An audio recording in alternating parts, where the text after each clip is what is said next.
Bored at home? Head over to Chumba Casino and join some serious social casino fun. With hundreds of games at your fingertips, no purchase necessary. You can play anytime, anywhere.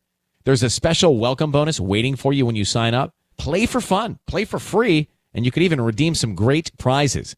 Visit ChumbaCasino.com and get ready to reel in the fun. Sponsored by Chumba Casino. No purchase necessary. VGW Group. Void where prohibited by law. 18 plus terms and conditions apply. Welcome back to Fine Tooning with Drew Taylor, your one-stop shop when it comes to animation news and commentary. I'm entertainment writer Jim Hill, and Mr. Taylor, whose writings on the industry you can regularly read over on The Wrap, and his musings on the Mission Impossible movies you can listen to on Light the Fuse, which is the official Mission Impossible podcast. He and I are recording this week's show on Tuesday, December 17th, and Drew, I think you pointed out when we were pre-gaming that it was 35 years ago tonight that Simpsons Roasting on an Open Fire debuted on Fox, and that was kind of a combination Christmas episode, first episode of the series, right? Absolutely, it was, and to celebrate, they have a new supersized episode, the first double episode in Simpsons history, exclusively on Disney Plus. So we are going to talk about all of this a little later, I believe, right? Yeah, second half of today's show. But first, we, of course, have the news. And as always, we talk a bit about what's going on at the box office. And we have, Moana 2 and Wicked continue to dominate the domestic box office. We won't talk about what happened with Kraven the Hunter. But this sequel to Disney's 2016 release sold 26.4 million worth of tickets. And in fact, Moana begins its third week in theaters tomorrow, Wednesday. Whereas the domestic version of just Act 1 of the Broadway musical Wicked, that made 22.6 million in domestic ticket sales. And was it today we got word that we have a title for part 2? Yes. I believe it is called Wicked the Good One, right? I think it's Wicked for Good, as in... Okay, there you go.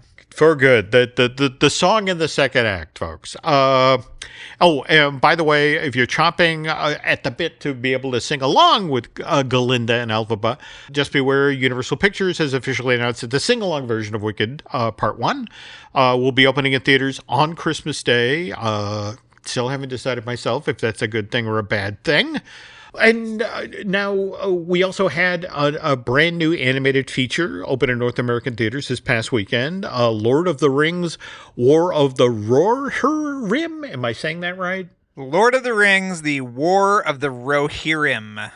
Rohirrim. Yes. Okay, there we go. This is why I'm here. Yeah. There we go. And so have we seen this 2 hour and 10 minute long bit of anime? I have. I thought it was really fun and good and very much a Lord of the Rings anime. I thought I was a little discouraged that during the kind of like press release for the opening weekend box office, they actually admitted to the fact that it was put in production in 2021 as a way to retain the film rights to J.R.R. Tolkien's Lord of the Rings.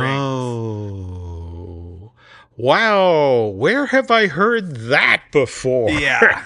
I mean, that was literally in the press release. It's like talk about saying the quiet part out loud. But I think they were using it as an excuse to explain the box office performance. I am not really sure. But I'd see now. I don't get that. All right, because what Drew's alluding to is opening weekend. It only did 4.5 million. But on the other hand, they've been quite upfront about the fact that this only cost $30 million to make. And I mean, face it, the everyone who's seen the previous Peter Jackson movies, how many different versions of Lord of the Rings or The Hobbit do people now own? Whether it's the DVD or the Blu-ray or the director's cut or whatever. I mean, there's no way this isn't actually going to make money for Warner Brothers Discovery, and more to the point, if it did in fact retain the film rights for the studio, it's still a win-win. Yeah, I mean, I believe it was, you can see a world in which this was a direct-to-video movie. Oh, no doubt. And No the doubt. Yeah. the director has made several of those for Warner Animation.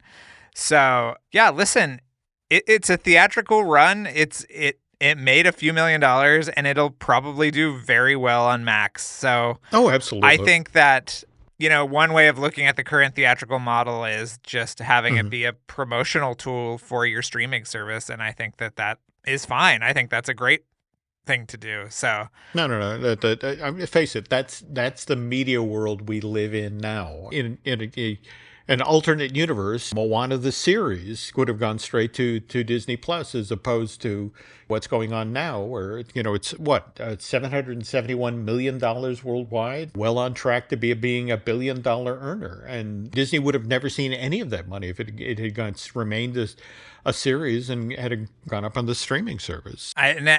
Jim, it's been a while since we've had your Target dispatch. Have you been seeing a lot of Moana items at Target? It's so interesting you say that. I was making a quick run there yesterday for cat food, and I came within inches of buying a Hey Hey. Now, mind you, I want to say Hey Hey was already on sale, which kind of interesting.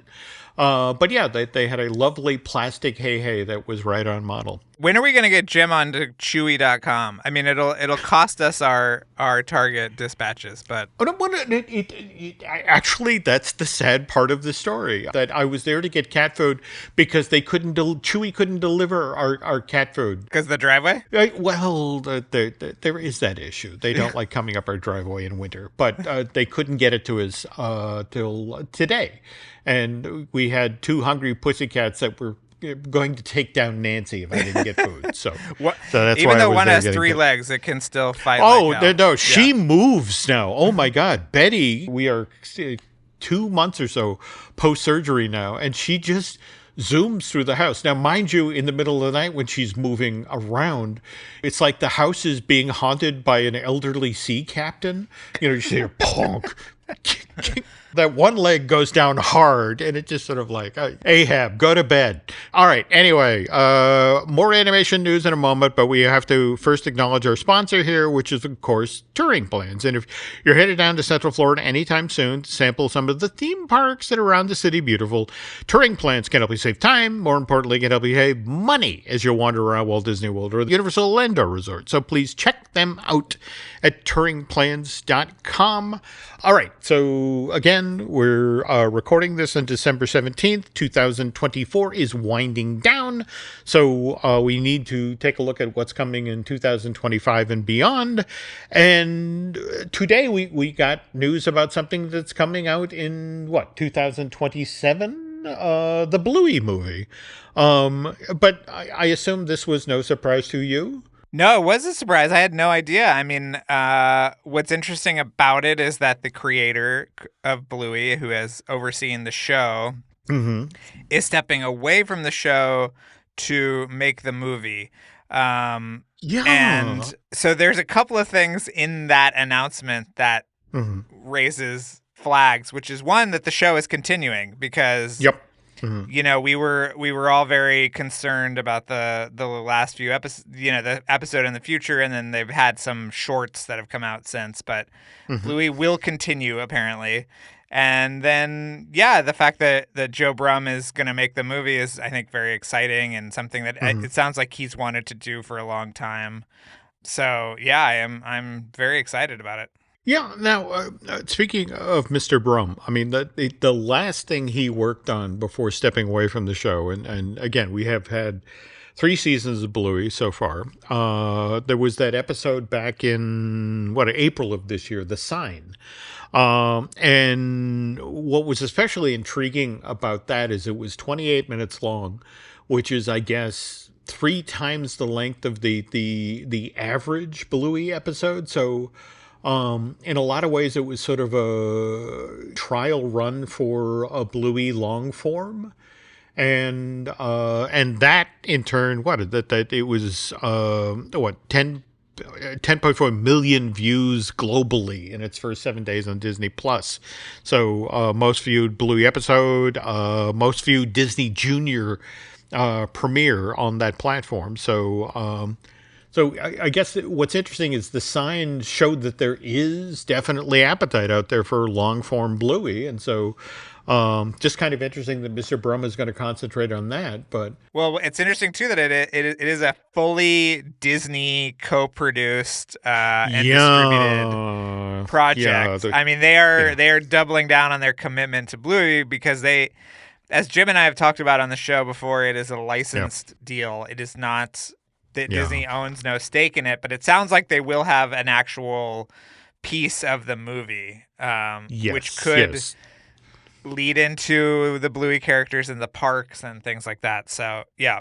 No, it's I want to say it's Disney and BBC Studios, which, speaking of which, I forget which of the trades did the story earlier this week where Disney was pursuing an executive fairly high up in the BBC to come take over Disney Europe, right? The content creation on that part. Oh yes, I did see that. Yeah, I forget what the exact title is, but yeah. Mm-hmm. Yeah, but that executive opted to stay there and be interested if she's now in charge of the Bluey account. Anyway, by the way, we don't have an official release date for the Bluey feature-length thing. We just know that's coming in 2027, which is kind of the same situation with Dynamic Duo. This past week, Warner Brothers Pictures Animation. I think we've talked previously about Dynamic Duo, but we now know it's coming in June of 2028, and but this one we were excited about. It's a mix of animation, puppetry, and CG, right?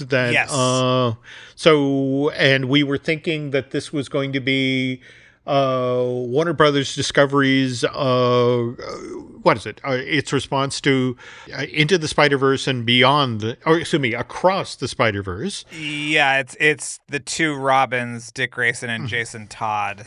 And yeah, I mean, I've heard that this style is really, really cool. It's from a company called Swaybox, and they've gone out the last couple of years and sort of shown off this technology in terms of like, oh, you know, your property could be done with this. And I've heard the results are really, really cool. And, you know, they haven't been attached to anything yet, but I've heard that this is a nice marriage of content and form. So, yeah. Well, no, I very much looking forward to it just because of that log line. That sounds like a visually interesting film. And by the way, we were just talking about the Spider-Verse movies, and just today we got word about the directing team for the third installment of this trilogy, Beyond the Spider-Verse. And what did you think of that announcement? What Jim is referring to is that Joaquim DeSantos and Bob Persichetti are going to be named the filmmakers making the Beyond the Spider-Verse, and this is a slightly different lineup than did Across the Spider-Verse, but Bob was really involved in Across the Spider-Verse. He's one of the directors of the original film. He was on Puss in Boots for a little while with the Chris Meledandri version of Puss in Boots. So, yeah, I mean, this was not news to me, let me say that, but yeah, I am very happy that the news is out there that, you know, this is a big, you know, the third one is going to be a monster. So to have, you know, two veterans of the franchise taking it on is I think a good thing for everybody. Oh, no. It's a good call. But that said, Into the Spider-Verse, Academy Award winner back in 2018. Yes. The first one was an Academy Award winner. Second one, nominated, but... Yes. But that came out last year, 2023. What are you hearing about delivery date on this? I mean, again, we do, obviously just having talked about the Bluey movie and Dynamic Duo, that's 2027, 2028. You know, we at least know, in theory, Dynamic Duo is June of 2028. But anything here? I think the earliest we'll get it is 27. Okay. So, that makes sense. You know, I think that's a number of things. It's an animated movie. It takes a long time. Chris and Phil were in England for most of this year doing Project Hail Mary, And yeah, there was this little strike last year too that kind of threw a wrench into things. You might remember it, Jim.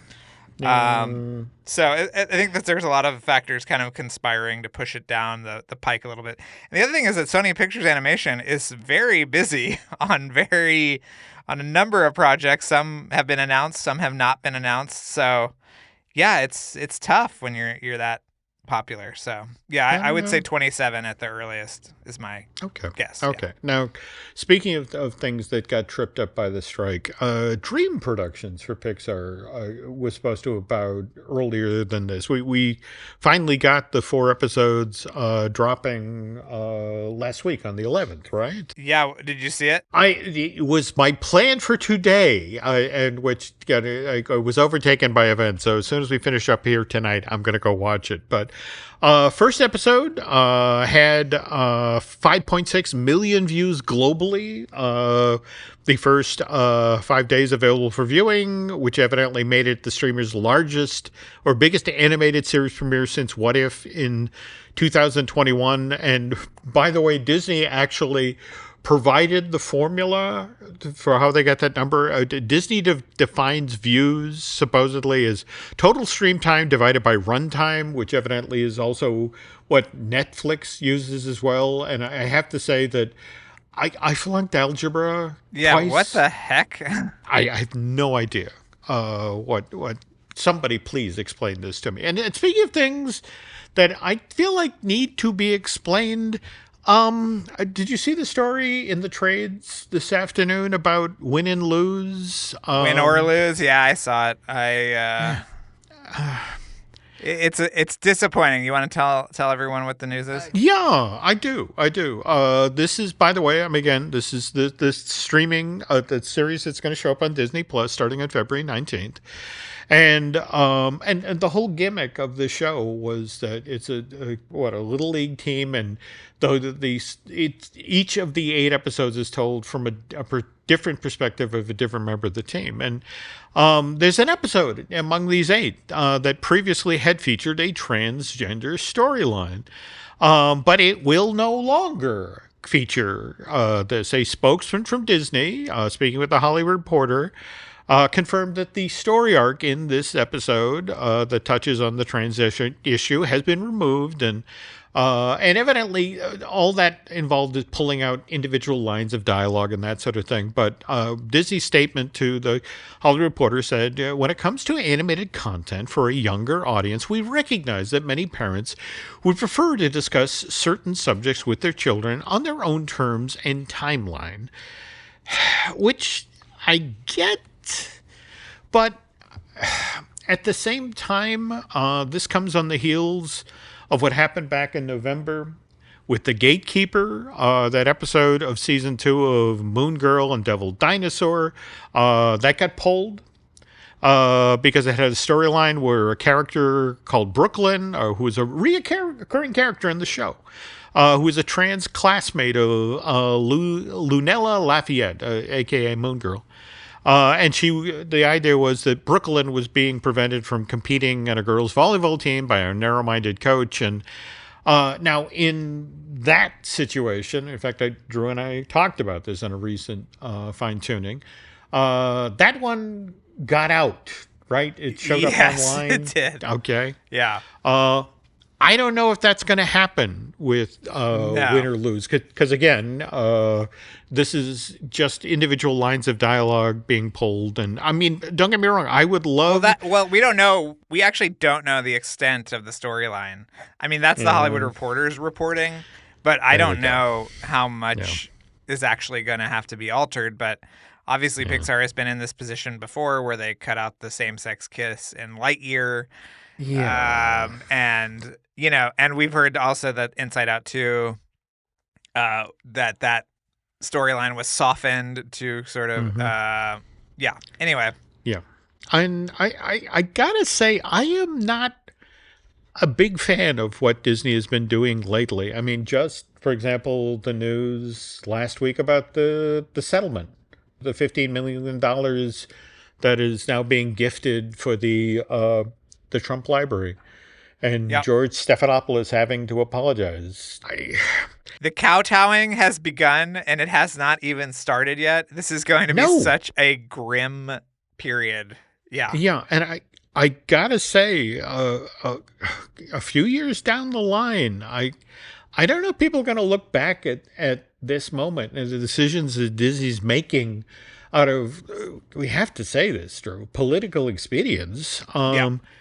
This is not the mouse's proudest moment. I mean, I get it. On the heels of the most recent presidential election, there are a lot of folks in the entertainment industry who are hunkering down and erring on the side of extreme caution. But I don't know. These changes to win or lose and the gatekeeper bother me. And I'm just going to put this out there, Drew. I'm going to start checking on Strange World because I have the uneasy feeling that whole storyline. Remember how Ethan Searcher had a crush on his friend Diazzo?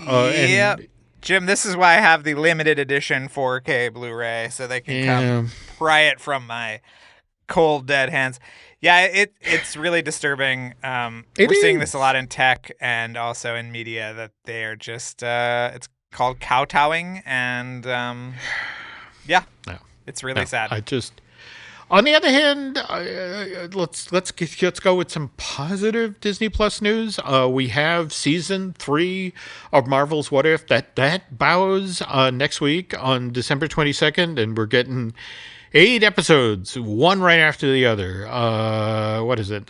What if the Hulk fought the Mech Avengers? Or what if Agatha went to Hollywood? Or what if Howard the Duck got hitched? So I've seen the Howard the Duck one. It's great. You'll love it, Jim. It is very much a continuation of the Party Thor episode from season 1 that had kind of the risky business motif. This is an actual egg that he and Darcy, who he is married to in this scenario, have to protect. So yeah, it's a lot of fun. Okay.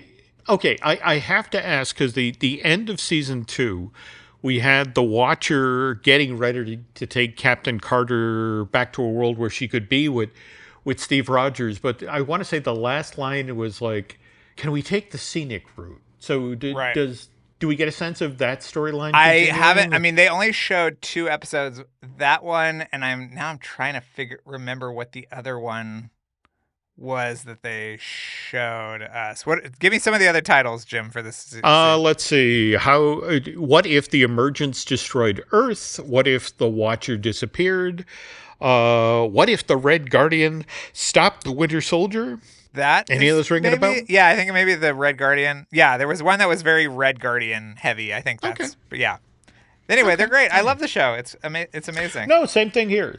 I mean, in fact, I will say this. I am also looking forward to Marvel's Zombies, but I will be watching that through fingers because I'm not a zombie fan. Well, I actually talked to Brad Winterbaum. I know we're getting into Marvelous Disney territory here, but he told me that it will be the first MA-rated show. So it's going to be hardcore. So yeah, you're going to want to cover your eyes, Jim. Yeah. Okay. Then I'll be watching it from behind the couch. All right. And finally, wrapping up the news for this week, Jared Bush, the new chief creative officer of Walt Disney Animation Studios, took to social media just last week to say that the film that this arm of Disney will be releasing in 2026 is an original, not a sequel, and that Disney would be releasing information about this project shortly. That sort of jibe with what you've been hearing? Or? Yes. Okay. That's what I say when I'm not allowed to say anything. There we go. That was a lovely clipped response. Yes, right? Yeah.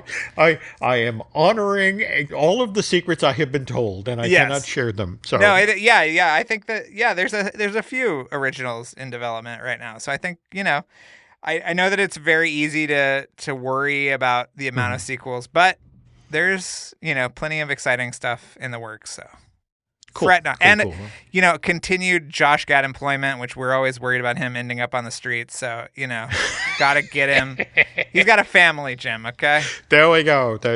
By the way, hi to Ava. So, all right. Anyway, all right. So that's going to do it for the news portion of the show. When we get back, folks, we're going to take a look at, again, the very first Simpsons holiday thing in honor of, what's about to bow on Disney Plus. But first, this. Come to me. Focus Features invites you to succumb to the darkness. Nosferatu.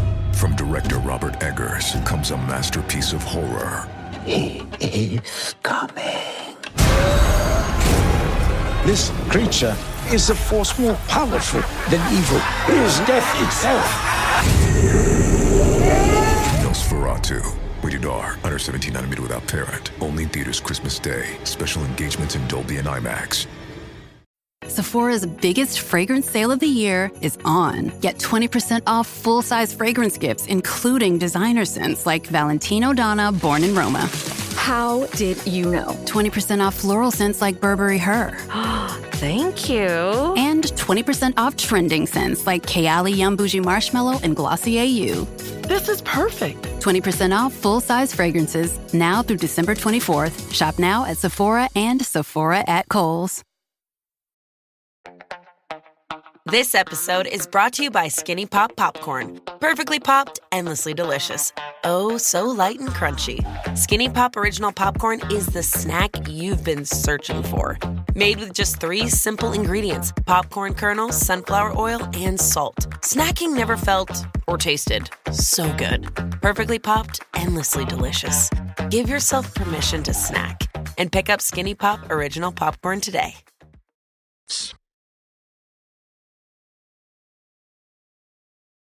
And we're back. Okay, so I have to ask Drew, because you get to do all sorts of cool things out in LA, but there was at the El Capitan Friday last, they held for a D23 Gold members. They actually held the world premiere. I saw that. Yeah. Did you really? Yeah. I mean, I wasn't there, but I saw Okay. that it happened. I was at Sonic 3 last night. I guess we should talk about that because that's animated-ish. No, it's a lot of fun. It's the most animation heavy of the bunch for sure. Okay. I mean, just the amount of characters and things on screen. But I think people will enjoy Keanu as the bad Sonic. I don't know the mythology of the Sonic the Hedgehog movies, Jim. I just remember collecting coins. I never had a Sega Genesis, so But it's very fun, so I think everybody will enjoy it. Yeah, but anyway, back to The Simpsons. I saw that was going on at the El Cap.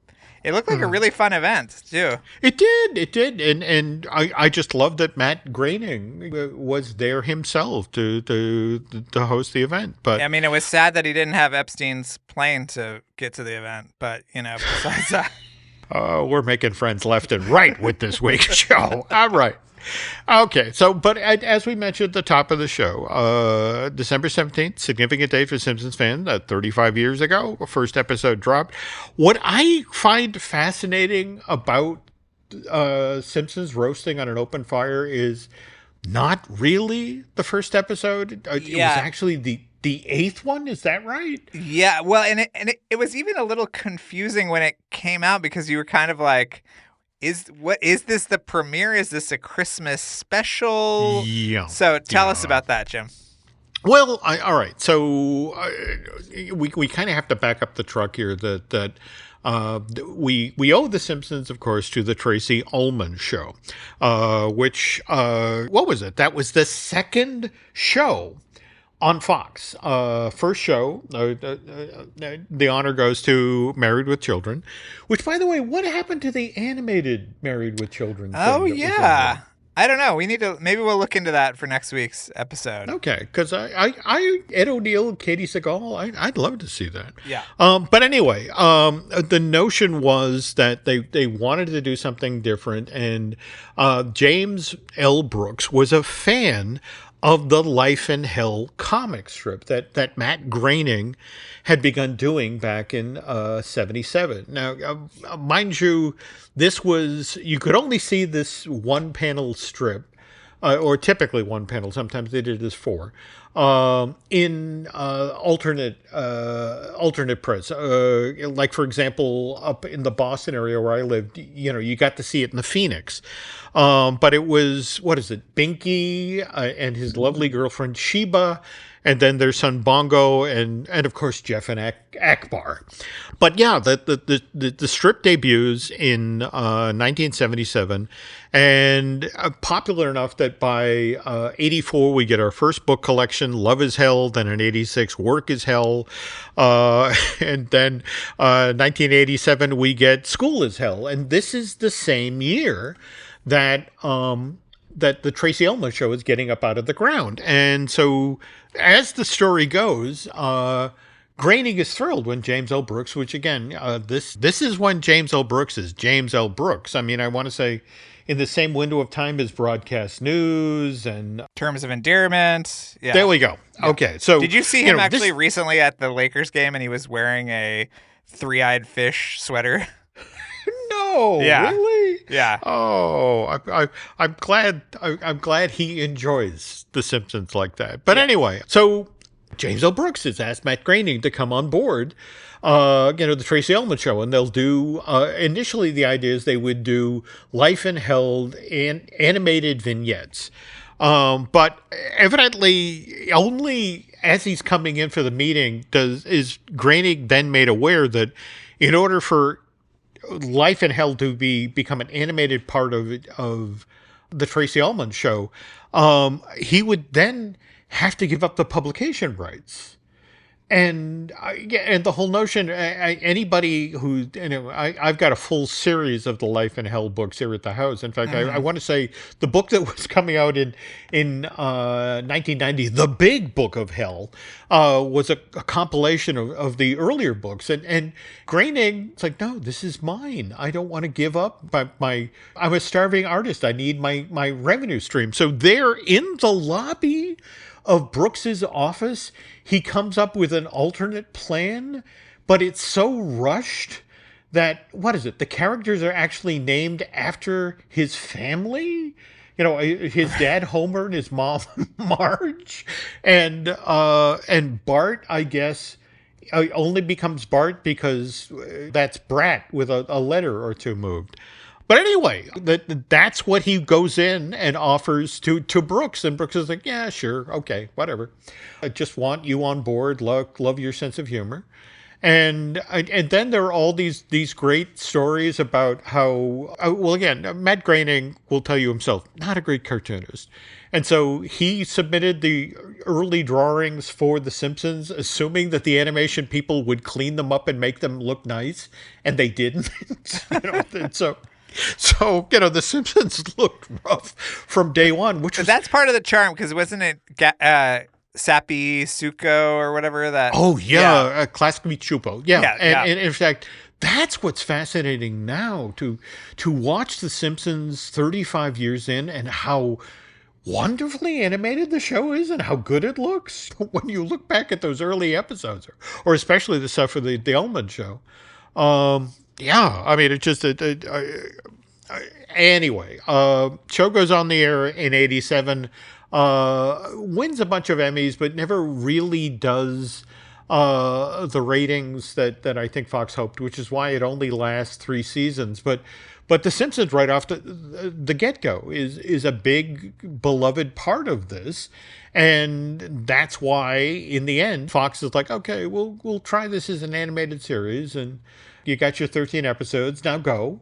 And then they have all of these production problems because they farm out the animation overseas, right? And things are coming back and they look terrible. Yeah. And this is why episode 8, the Christmas episode, wound up being the pilot, because to be honest, all of the other stuff was still being fixed, being repaired, so it was worthy of putting up on Fox. And anyway, to jump ahead now to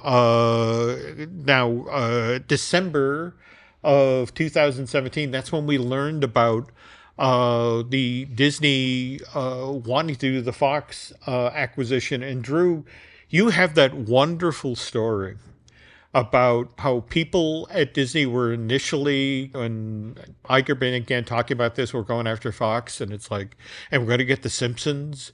And there were people at Disney who's like, is that a good idea? I mean, I don't know about the Simpsons mixing in with Disney culture, but they did some focus group stuff. Yeah, they did a fairly extensive compatibility test, is what they called it, about how the Simpsons would fit into Disney. And it was actually one of the deciding factors in the company moving forward with the acquisition of the 21st Century Fox assets, which Simpsons are now a part of. And I think you and I have both heard that the deal with Universal is going to get very interesting very soon. It is very shortly, because the Simpsons ride opened at Universal Studios Florida in May of 2008. But it turns out it was a deal, the way the language of the deal worked, it was renewed in 5-year increments,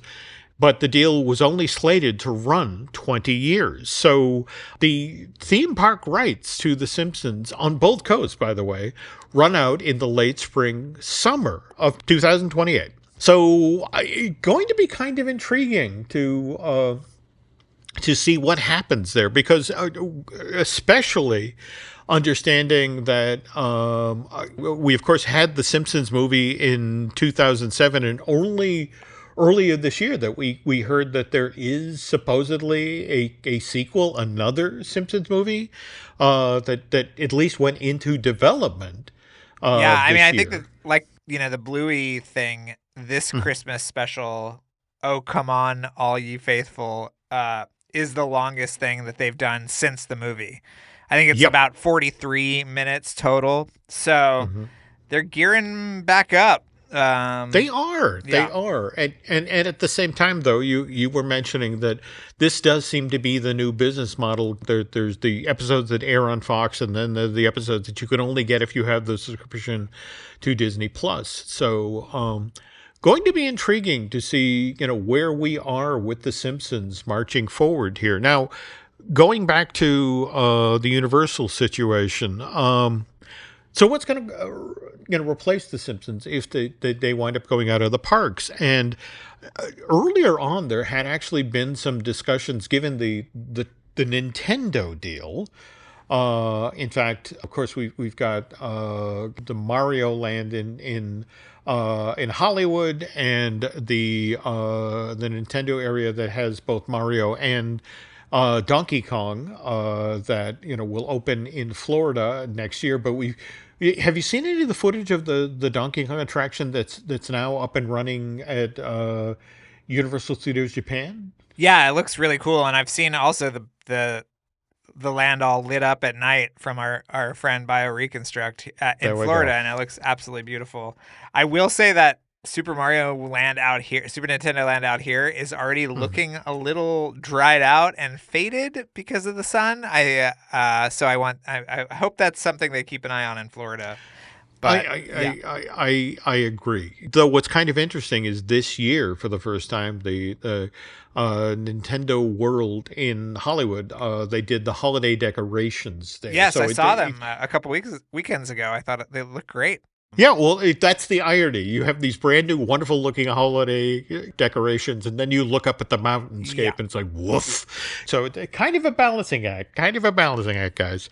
Anyway, back to Universal Studios Florida, and what's potentially going to go into Simpsons Land and Fast Food Boulevard. Again, there's been talk about potentially, again, with the Nintendo thing, a Pokemon Land. I apologize to Drew, but I don't think it's a Mission Impossible ride, because they've got the Bourne Stuntacular that opened in June of 2012. But it could be something. It could be something even better. Okay, all right. Well, is that all we're going to say about that? That's all we're going to say about that. So, all right. And speaking of the Mission Impossible movies, if you are not already listening to Light the Fuse, the official Mission Impossible podcast, which is co-hosted by Charles Hood and then one Drew Taylor, you are missing out on some truly great behind-the-scenes stories. And we have the most recent episode where you two looked at the trailer for Final Reckoning, which arrives in theaters May of next year, 2025. But we're gearing back up in January. Is that correct? Or we are gearing back up in January. We've recorded the first of some new episodes that will look back on the franchise in a really fun way, I hope. Yeah. Cool. All right. And speaking of podcasts, we have a couple here we'd like you to check out. We, of course, have Disney Dish, which I do with Len Testa. We also have the Epic Universal podcast, which I do with Eric Hersey, who produces a lot of the shows here at Jim Hill Media. His lovely bride and I, Lauren Hersey, just now recorded a pair of brand new episodes of I Want That Too. And the other podcast we've been doing here, looking at Lucasfilm. Brian Gahn just reached out to me this morning, and you love these moments, Drew. Evidently, somebody at Lucasfilm actually reached out to him to ask that we correct something. So it's like, what's lovely about that is they're listening, but at the same time, they want you to make a correction. I love it. Yeah. I love it. All right. Also, we host here Shelley and Noah Valladolid's Manufacturing the Magic, which is an amazing series about the history of themed entertainment. And let's see, beyond that, of course, we have Disney Unpacked, the video series, our project for Patreon, that Len and I do with veteran Imagineer Jim Schul. And this month, we are taking a close look at the extraterrestrial alien encounter, and which, of course, led to Stitch's Great Escape. And this past weekend's podcast, we're sort of setting the stage for the video show. We talked about how real-life events like Apollo 13, as well as the original Star Wars, suddenly made Mission to Mars, that Tomorrowland attraction, look passé. So anyway, okay, quick note here. Want to thank Eric Hersey and David Gray for producing this podcast. Also want to ask that you do Drew and I a favor. If you could head on over to Apple Podcasts and rate and review, well, not just this show you're listening to right now, Fine Tooning, but also Light the Fuse. That would be great. Let's see. Social media. Are we on Blue Sky now? What are we doing? I think I have an account, but I'm not really using it yet. I probably should, but I'm still on Twitter and Instagram. It's Drew Taylor.